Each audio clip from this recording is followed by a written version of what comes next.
this also part of the journey you've been on of the team taking back the room that we talked about last Yeah, time? yeah. I think it's. I'll put it to you this way: I'm tired of talking about it. You need some action, and I do. I think it's a growth process for this team, for how you find yourself to get your game back to the standard it needs to be, and it can't always come from the coach. Allison, I have to take responsibility here too. As I said the other day, it's a big part of my job is to try to get them to understand, put them in situations, try to help them when they're having problems. I will continue to do that.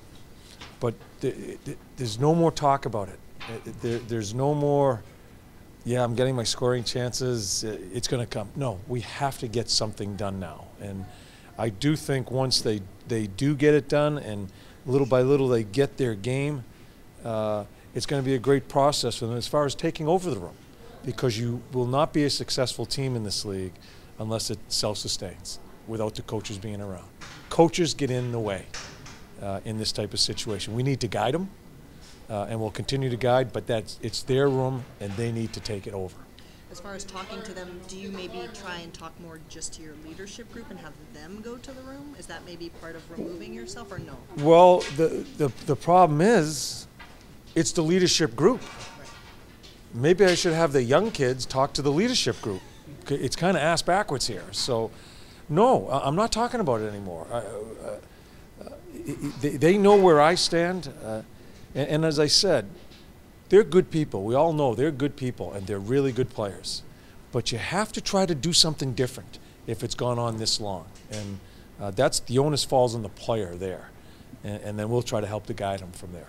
And here's an odd thought. Bear with me for a second. Pittsburgh's won back-to-back cups. They've been kind of in a malaise this year. There's nothing you can say that makes these games important for them. Pittsburgh's done it year after year in the regular season. Kind of the same mindset, I think. Is there any way that 50 wins, 108 points for you guys last year creates an idea that we're a good team, we're going to get there, these games are, it's nice. It better not. Well. It better not, because we are not there. Yeah. We don't have the right to even think that way. I think some teams do. I think some teams do go through the situation. It's an 82-game schedule. Let's try to peak at the right time. We know we're going to be there because they've been there year after year after year. Have we? No. We don't even have a true understanding of what it is to keep the standard, and I think that's what I think we're in right now.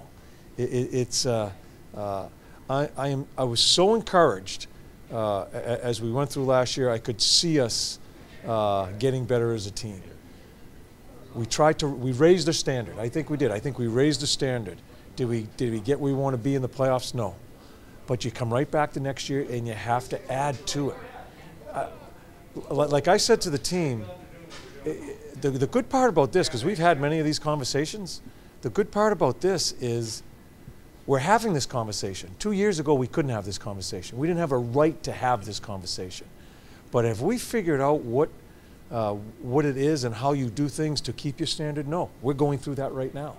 So for us to think and be complacent is what you're saying, and that we'll turn it on when we need to.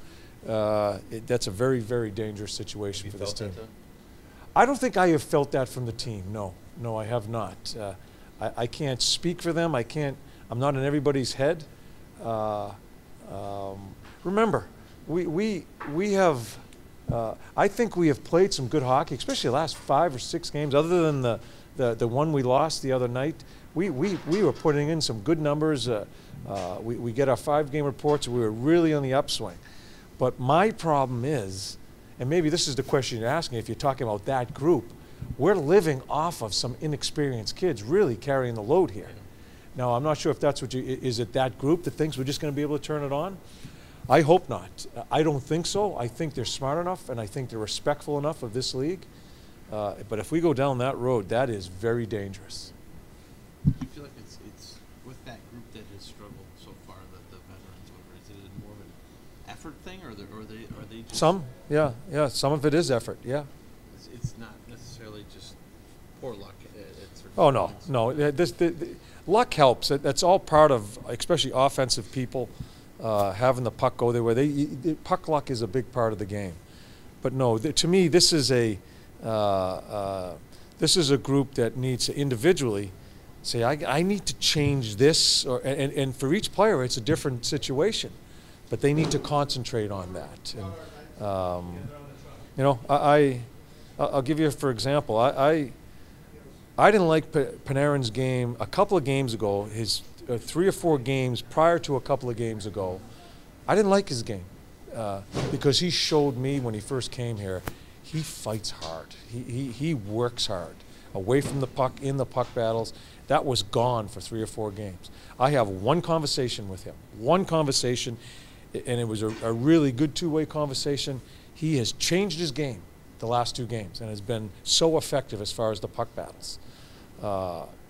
Because he decided, okay, that if that's what you think it is, and I know his family has even told him, as I think I explained to you guys when we talked about him, they were kind of riding him a little bit.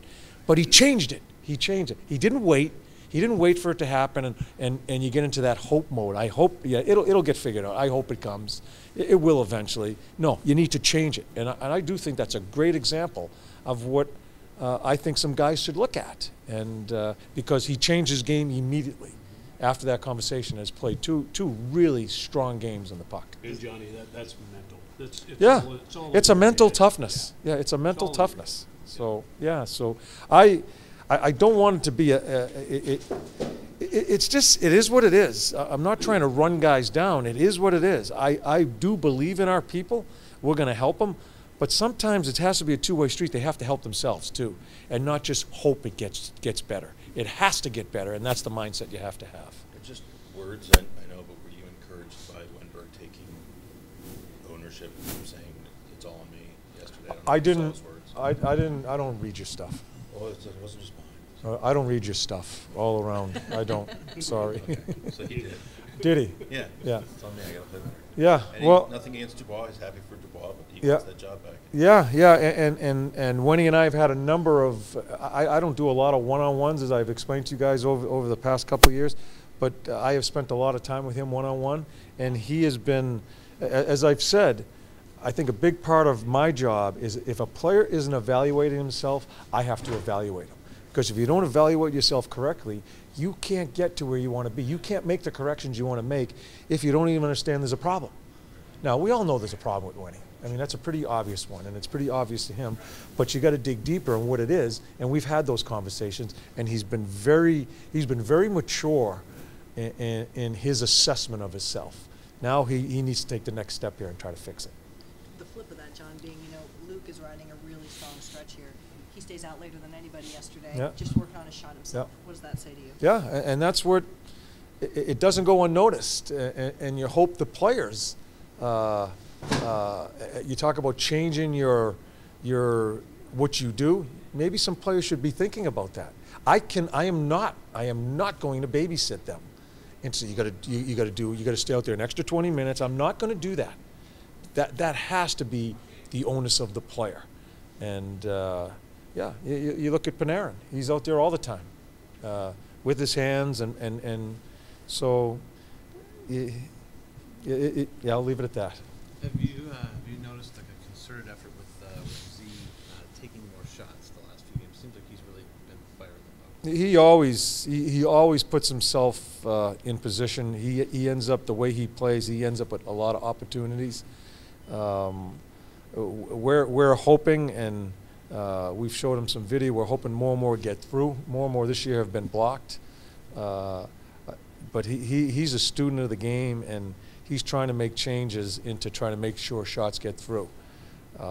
Yeah, but the way he plays and the way in that rover position, he's going to end up with a lot of opportunities. And a lot of it isn't just because of the position. It's just because he's a pretty good player. And pretty good players, if they play right, the puck follows them. And that has happened with him. Talk about it a little bit with Johnson and Savard. How important is it for them to get going now with them really being your number 2 pair? Well, I don't know what they are. I can't call them our number 2 Even pair. now with Carlson. Yeah, I quite honestly, the last game we had a pair going. I didn't like the other 4 at all in that game against Jersey. So I'm not sure what the number 2 pair is. And then when we get healthy, I'm not sure what's going to happen. as I've always say to you guys, they make the decisions for us. And you know, Nudie practiced today. If I get a report back from Voda, he's ready to play. He's going in. I'm not sure who's coming out. You flip a coin on all 4 of those guys, quite honestly. Yeah. Same thought with some of the forwards in terms of who doesn't play tomorrow night? The decision I have to make is going to be either Mater or Nudie. I mean, not Nudie, Hanny. Yeah, that's my decision there. But as you go through, and it's a day-by-day situation, but for tomorrow night's game, that's a decision I have to make.